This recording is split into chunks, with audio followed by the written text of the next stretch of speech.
Bismillahirrahmanirrahim. Assalamu alaikum dear students. I welcome you all to the Orchard Education System's online classes. Today the day is Friday and date is 18 December 2020. Our subject is science and I am your subject teacher Rabia Javed. Today's lecture number is 2. Our book name is New Oxford Primary Science. Page number 54 to 59 and the topic is soil. Let's start our work now. Open your books from page number 56. हमने ये जो chapter हम पढ़ रहे हैं that is unit 6 soil. हम ये कर चुके हैं, हाफ हम कर चुके हैं. अब हम हाफ करेंगे, रिमेनिंग हाफ. सबसे पहले पेज नंबर 56 के अंदर आप देख सकते हैं कॉन्सेप्ट चेक. हम वो कर लेते हैं and then we will move to next thing. Fill in the gaps using the word given in the boxes. अब आपको बॉक्स के अंदर वर्ड्स गिवन है, इनको देख के आपने नीचे दी गई ब्लैंक्स को फिल करना है. जितना भी अभी हमने रीड किया है उससे रिलेटेड ये कॉन्सेप्ट चेक है. The surface layer of earth is called dash. जो ज़मीन की सतह होती है, ऊपरी सतह, उसको, उस लेयर को क्या कहा जाता है? ये मैं आपको पहले भी पढ़ा चुकी हूँ. That is top soil. Top soil ऊपर की सतह को कहते हैं. The layers under the surface are called dash. और इससे नीचे जो लेयर होती है उसको क्या कहते हैं? That is sub soil. इसमें आप सेकंड लाइन में लिखेंगे सब सॉइल. थर्ड है under the layers of sub soil are layers of dash. Sub soil की सतह के नीचे कौन सी सतह होती है? उस सतह का नाम लिखेंगे, वो होती है रॉक्स. नेक्स्ट है dash and dash break down rocks into dash dash dash and dash. दो चीज़ें जो तोड़ती हैं ब्रेक डाउन, वो तोड़ती हैं रॉक्स, चट्टानों या पत्थरों को. किस में तोड़ देती हैं? सबसे पहले आप फर्स्ट लाइन में लिखेंगे विंड एंड वाटर. विंड और वाटर जो हैं वो किसको तोड़ देती हैं? रॉक्स को. ब्रेक डाउन रॉक्स को तोड़ती हैं. Into dash dash, first dash में आप लिखेंगे पेबल्स यानी कंकरियाँ. सेकंड में आएगा सैंड, रेत में, ग्रेवल बजरी एंड मड, और कीचड़ में उसको तोड़ देती हैं. सो द लास्ट ब्लैंक जो है वो है small animals improve the fertility of soil by moving through it. छोटे जानवर जो होते हैं वो ज़मीन की जरखेज़ी को बढ़ा देते हैं उसमें से मूव करने से. This introduces dash into the soil. ये क्या चीज़ इंट्रोड्यूस करती है सॉइल के अंदर जिससे वो जरखेज़ होते हैं? एयर. इस ब्लैंक में आप लिखेंगे एयर. एयर के ज़रिए आपकी जो मिट्टी है, वो ज़मीन जो है वो क्या होती है? फर्टाइल होती है. They also leave their waste in the soil. वो अपनी बाकियात जो है फजला उसके अंदर छोड़ते हैं. This put dash into the soil. अपने जो बाकियात हैं उससे क्या होता है? वो उसमें क्या छोड़ते हैं? इस लास्ट ब्लैंक में आपने बताना है. उससे हमें हमारी सॉइल को क्या मिलता है? न्यूट्रिएंट्स यानी कि ग़िज़ाइयत. Okay, so now move to next thing, that is types of soil. मिट्टी की इकसाम. Squeeze some soil between your fingers. मिट्टी को अपनी उंगलियों के दरमियान दबाव डालें, उंगलियों के दरमियान उसको दबाएं. Is it crumbly, soft or sticky? क्या ये चिपचिपी या दानेदार है या ये नरम है? क्रम्बली दानेदार या चूरा चूरा हुई हुई छोटे छोटे टुकड़ों वाली जो होती है. सॉफ्ट नरम, स्टिकी चिपचिपी. The texture of soil depends upon the size of its particle. क्या कह रहा है कि मिट्टी की साख्त का इन्हिसार उसके ज़र्रात के साइज़ पे होता है. यानी कि आपकी मिट्टी की साख्त, मिट्टी किस तरह की है, नरम है, सख्त है या खुरदरी है, इस चीज़ का अंदाज़ा कैसे होता है? जब आप उसको टच करते हैं और आप उसको पार्टिकल्स, उसके जो ज़रात हैं छोटे छोटे फील होते हैं. जब आप रेत को उठाएंगे तो आपको बिल्कुल हल्के हल्के ज़रात फील होंगे. अगर आप पत्थरों को उठाएंगे तो आपको उसके मोटे, पत्थर मोटे होते हैं, उनकी मोटे ज़रात फील होंगे. तो ये चीज़ आप जब उसको हाथ लगाते हैं सॉइल को तो आपको उसकी साख्त का अंदाज़ा होता है कि उसके अंदर पार्टिकल्स कितने साइज़ के हैं, कितने ज़्यादा हैं या कितने कम हैं. Next is sand. सैंड कहते हैं मिट्टी को, रेत को. Sand is usually light in colour. जो रेत होती है वो आमतौर पर हल्के रंग की होती है। Particles of sand are large enough that each can be distinctly seen. रेत के ज़र्रात इतने बड़े होते हैं कि वो दूर से भी नज़र आ जाते हैं। They feel gritty and coarse. वो रेतीली और मोटे ज़र्रात जैसी महसूस होती है, खुश्क महसूस होती है। ग्रिटी कहते हैं खुश्क या खुरदरी को, जो चुभे, थोड़ी थोड़ी आपको जो चुभती है चीज़। कोर्स जो होती है उसको मोटे ज़रात वाला कहते हैं, उस चीज़ को, मोटे ज़रात को हम कोर्स कहते हैं। ये कह रहे हैं कि वो जो रेत होती है वो मोटे ज़रात वाली होती है और खुश्क और खुरदरी सी होती है जो हाथों पर चुभती है।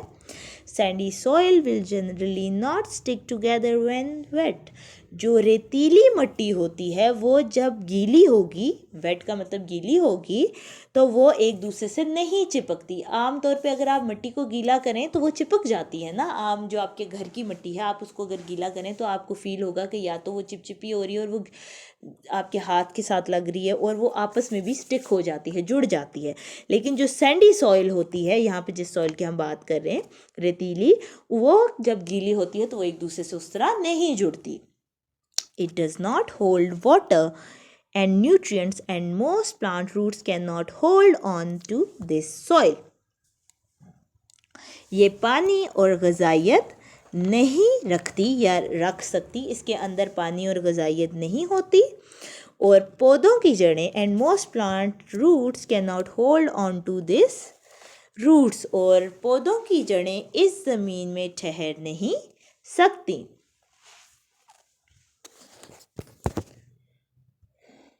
Now move to next page, page number 57.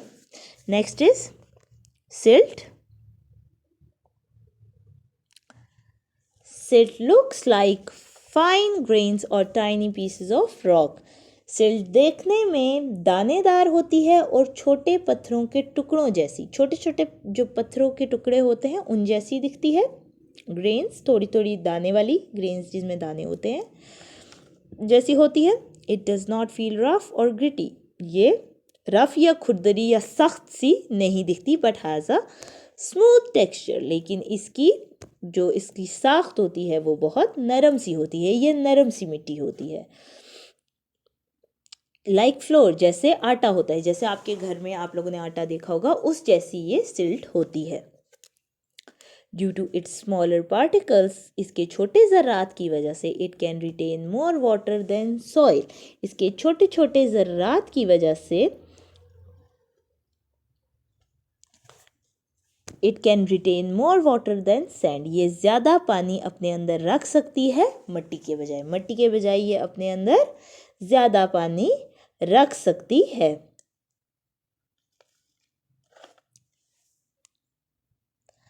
The soil contains particles which are smaller than sand particles.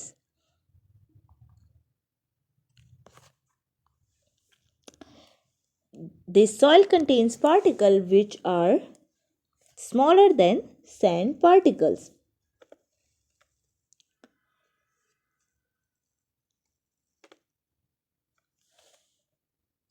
ये मिट्टी जो है वो सैंड पार्टिकल्स या रेतीली मिट्टी के ज़र्रात से, इसके ज़र्रात छोटे होते हैं,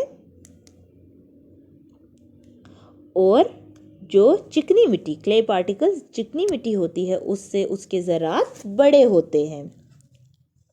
इस मिट्टी के ज़र्रात रेतीली मिट्टी के ज़र्रात से छोटे होते हैं, पर चिकनी मिट्टी से बड़े होते हैं। चिकनी मिट्टी या क्ले या नरम मिट्टी को भी कहते हैं। Silt soil sticks together when wet. Silt मिट्टी जो होती है ये आपस में जुड़ जाती है जब ये गीली होती है। Silt is the best soil for growing plants and for farming. जो सिल्ट की मिट्टी है ये पौधों के लिए और खेती बाड़ी के लिए बहुत अच्छी होती है, ये वाली मिट्टी। Next is clay. क्ले नरम मिट्टी को कहते हैं, चिकनी मिट्टी को कहते हैं। Clay is very fine soil, चिकनी मिट्टी बहुत नरम मिट्टी है। व्हेन वेट, जब गीली होती है। Clay is very sticky and it can be easily moulded into different shapes, जब ये गीली होती है तो ये बहुत स्टिकी चिपचिपी हो जाती है। स्टिकी चिपचिपी को कहते हैं। मोल्डेड का मतलब होता है किसी भी सांचे में, मोल्ड सांचे को कहते हैं। और ये किसी भी सांचे में या किसी भी शक्ल में तब्दील हो जाती है जब ये गीली होती है। क्ले की बात करें, this is because wait clay can hold its shape after drawing. इसीलिए कहते हैं कि जो आपकी गीली मिट्टी या चिकनी मिट्टी होती है ये अपनी शक्ल तब भी बरकरार रखती है जब ये खुश्क हो जाती है। जब आप इसको गीला करेंगे तो ये किसी भी शेप में या शक्ल में तब्दील हो सकती है जिस शेप में आप इसको लाना चाहें, और जब आप इसको खुश्क करेंगे तो तब भी ये अपनी शक्ल बरकरार रखती है। The spaces between clay particles are very tiny, इस मिट्टी के ज़र्रात के दरमियान जो है बहुत सी जगह होती है। जो ये इस मिट्टी के ज़र्रात के दरमियान जो जगह होती है वो बहुत तंग होती है, ज़्यादा नहीं होती। इसकी जो ज़र्रात के दरमियान जो जगह होती है वो बहुत कम होती है। Plant roots can not push through them, जो प्लांट्स की जड़ें होती हैं वो इसके अंदर से नहीं जा सकती। And air can not get in, और इसके अंदर हवा भी दाखिल नहीं हो सकती।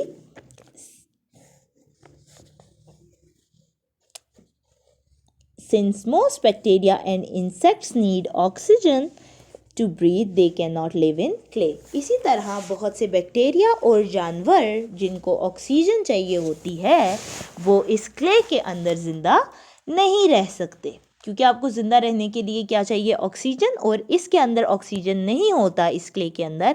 इसीलिए बहुत से प्लांट्स की रूट्स भी इसके अंदर नहीं जा सकती, और बैक्टीरिया और बहुत से छोटे इंसेक्ट्स भी इसके अंदर सांस नहीं ले सकते, और इसीलिए वो इसके अंदर ज़िंदा नहीं रह सकते। Next is beautiful rocks. These rocks have been here for million of years, बहुत सालों से, लाखों सालों से यहाँ पर बहुत सारी चट्टानें मौजूद हैं किसी हमारी अर्थ के ऊपर। They have contributed to the beauty of the earth, is man improving what nature has given us. अब ये कह रहे हैं कि जो आपकी अर्थ है उसकी खूबसूरती के अंदर इन चट्टानों ने इजाफा किया है बहुत सा।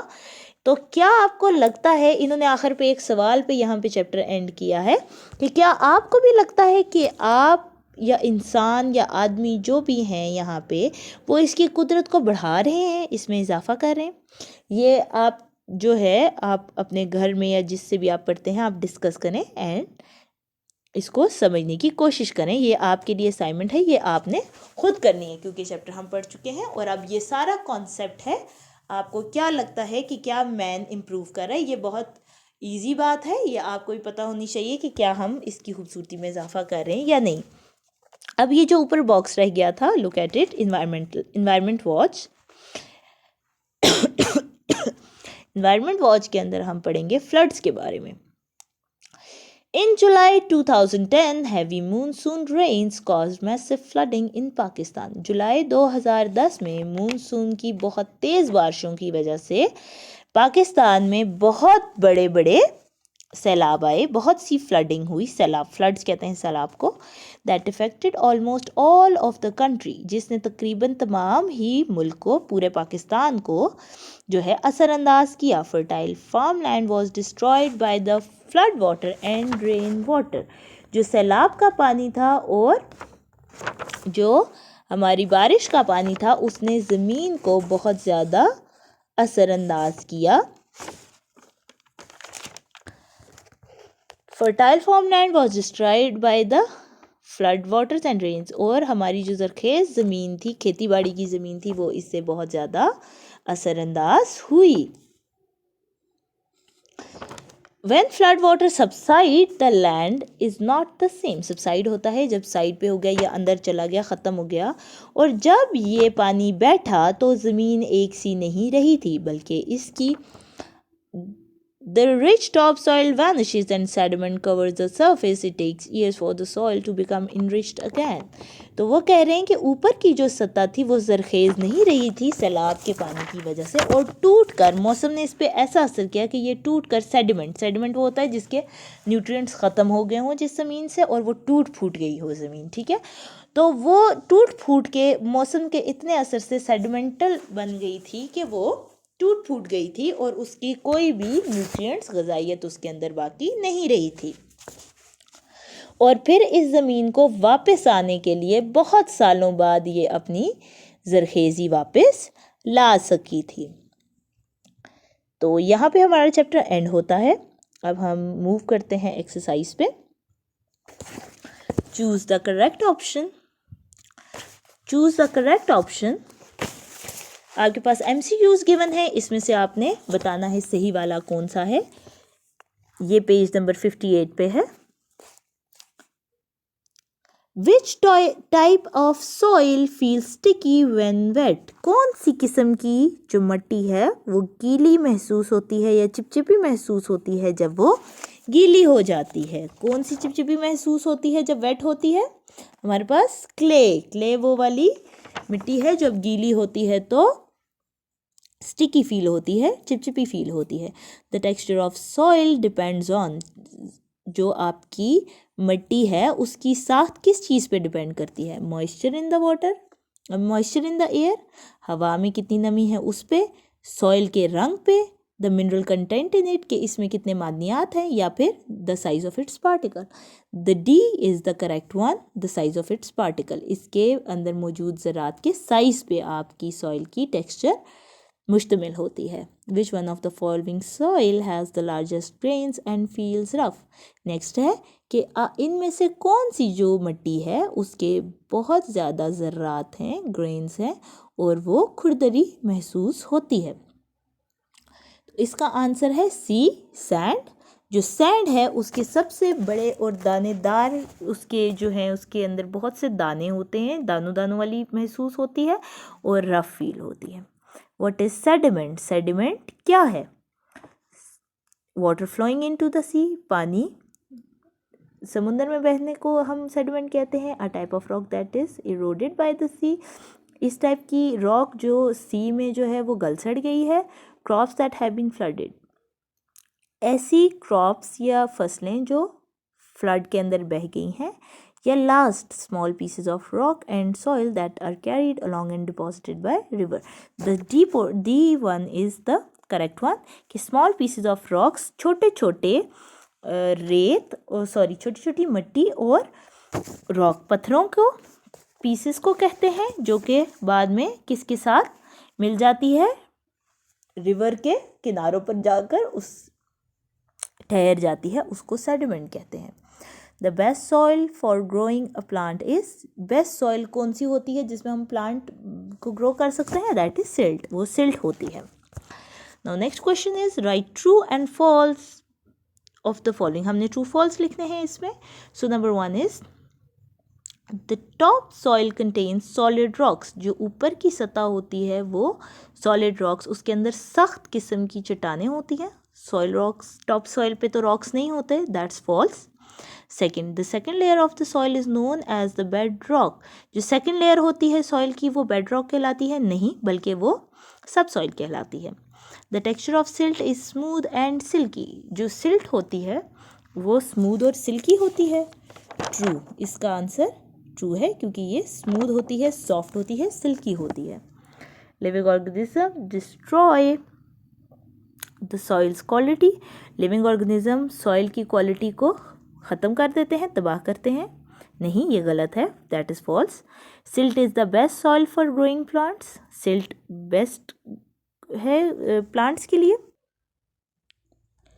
Silt is the best soil for growing plants, silt जो है वो बेहतरीन होती है प्लांट्स को प्लांट्स उसमें ग्रो करते हैं उसके लिए बहुत अच्छी होती है, दैट इज़ ट्रू, क्योंकि सिल्ट बहुत ज़्यादा अच्छी होती है प्लांट्स की ग्रोथ के लिए। ठीक है, last one, only insects make their home in the soil, that is false, क्योंकि सिर्फ इंसेक्ट्स नहीं बनाते घर अपना सॉइल के अंदर, बाकी जो एनिमल्स हैं, स्मॉल एनिमल्स, वो भी अपना घर इसके अंदर बनाते हैं।